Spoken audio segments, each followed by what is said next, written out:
Hey, it's Mike Smiley here with today's shot of small business caffeine. Question: have you ever been bitten by an elephant? Well, me neither, but I have been eaten up by mosquitoes, and I bet you have too. What's the point? It's the little things that'll bring your small business down or keep you from growing. Example: I just got off the telephone with a company I'd called about a product that I needed for my home. I'm guessing the average retail price of that product was around $1,800 to $2,000. I wanted to know if they had it.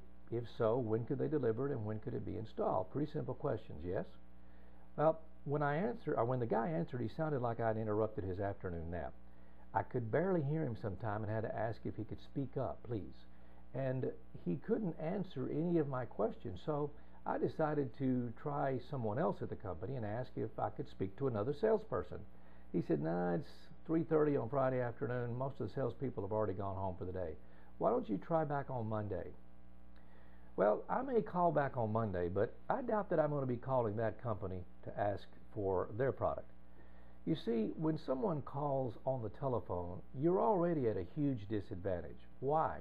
Because 90% plus of communications is visual. That is me seeing you and being able to read your body language. When you're on the telephone, you're at a huge disadvantage. So you actually have to embellish sometime or maybe amplify what you're doing on the phone in order to come across as friendly, helpful, interested, and concerned about their needs. You cannot be distracted by someone else in the store, or certainly you don't want to be working on your computer, answering email, and doing other things while you're talking to a customer. All of that is transmitted through the telephone, and they get the feeling like you really don't care about their business. Now, here's the scary part. When that person calls, we don't know whether they're going to buy $50 worth, $100 worth, or $5,000 or $10,000 worth. Next thing is, we don't know how big of a circle of influence they may have that they're going to influence to either buy or stay away from your company. So that telephone call is an extremely important thing. I want you to start thinking about the telephone when it rings, not as a telephone ringing, but as the cash register ringing.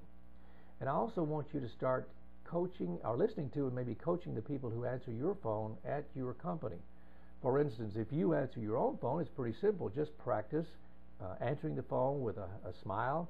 Believe it or not, people can hear you or can tell whether you're smiling when you answer the phone. I know it sounds crazy, but try it sometime and see if you don't feel the difference.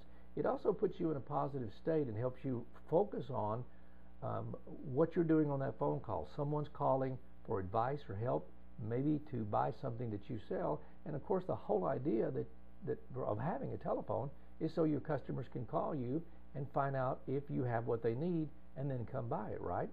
So I want you to really think about your telephone etiquette and what you're doing on it day to day, because I know from experience you can get into a business and you can have the phone ringing off the hook all day and you got customers coming in and you're going, I just can't deal with this. I had a secretary 20 years ago who worked for me, and we had a radio station. And at a radio station, by its very nature, you get a lot of people calling because you have a lot of people listening. And she walked in the room one day and she said, the telephone was ringing. We had like 8 lines blinking, blah, blah, blah, blah. And she walked into my office and said, I can't stand that phone ringing all day long. It drives me nuts. And I said, well, Marilyn, when that phone stops ringing, you need to get your coat and your umbrella and go home because I don't need you anymore. And she had a look on her face like, I never really thought about it that way. I said, yeah, when that phone stops ringing, we're all screwed. So this week, I want you to do a couple of things. Be aware of your own telephone etiquette. And number 2, if you have employees who answer the phone, when the phone rings, be within earshot of them and listen and see how they handle telephone calls. And if there's room for coaching, I ask you to coach them a little bit and make suggestions as to how they should answer the phone and how they should present themselves to the customer. Another thing you might consider if you have someone who has a hard time thinking on their feet is a telephone script. Now, it doesn't need to sound like it's scripted.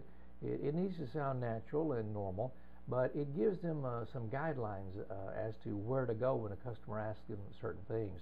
Another thing that I would recommend that you do, either you or have someone do it, is to call the office or call the business from time to time from another telephone and see how they answer the phone there.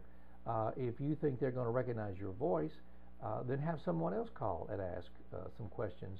You might even want to type up a list of questions for this person to ask that your people should know, so that you can find out just how much they do know about the product. And you may be shocked and disappointed when you do that, but it's better that you be shocked and disappointed than a potential customer be shocked and disappointed.